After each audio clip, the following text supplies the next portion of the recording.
So, if you thought it was tedious before, get ready.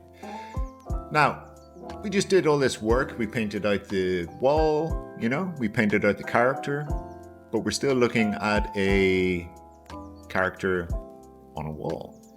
How do we put that all together? I'm not going to say it's difficult, but it wasn't easy. Let's go and delete my old things here, and I'm going to take you through the process. I'm going to do it really quickly. All right. After Effects comes with a piece of software called Mocha. It's really good for doing two-dimensional motion tracking. The Trade Republic guy uses it all the time for replacing screens on phones and things like that, so I became pretty handy at it. But then I was watching a tutorial and a guy taught me some new tricks. I'm going to link that in the comments below. We're going to track it. We're going to go up into animation. We're going to go track in Boris FX Mocha. Now, let me give you a hint. You don't really need to do it in full resolution. I would say go to half resolution. Then it's going to make a proxy which Boris will work with.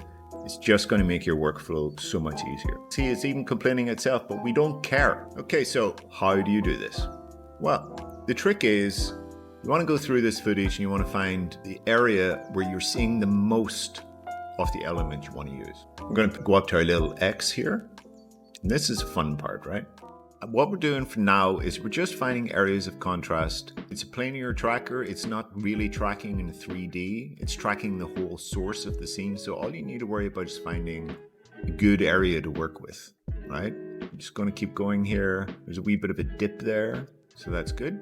Now, we don't need curved edges. They do that, I don't know where they do that. Maybe I should learn how to do that.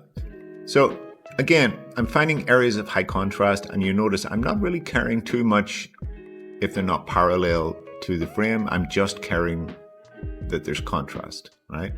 There are much better ways to do this, I have no doubt. This worked for me, so I'm going to show you how to do it. I'm going to use this part here. That's pretty good. Zoom it out, fit it on screen. Boom. We need to think about perspective here, right? The wall is moving in perspective. Okay, it's not just moving in transforms or something like that. So we need to help After Effects as much as possible.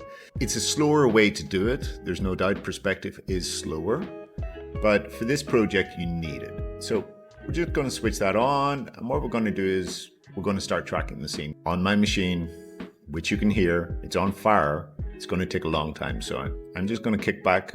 Just going to watch it do its thing, and we're going to keep our fingers crossed that it's going to work. Yeah, as you can see, it's pretty slow.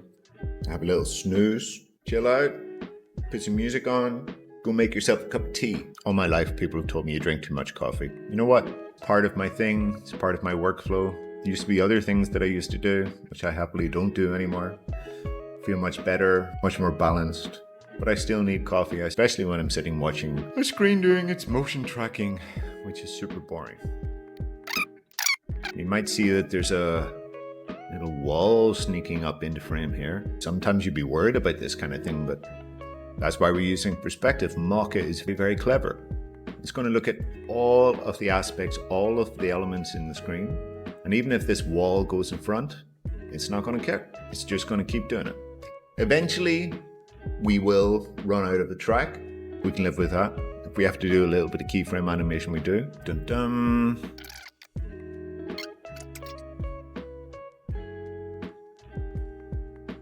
Well, look, it's almost done. That's probably 5 minutes or something so far. Now, on a fancy Mac Studio or something like that, it'll probably be a lot faster. But we're getting there. We're almost at the end. You can see we're getting close to the wall, which is the danger zone. But you know what? I did it before, so I have a feeling it's going to be okay. Let's just go through here. Let's just make sure our tracks are working. Let's watch it. It's pretty cool. Pretty locked on. What we need to do, we need to give it a surface to work with, right? And we have to be more careful with this. When we bring it into After Effects, this is super important, okay?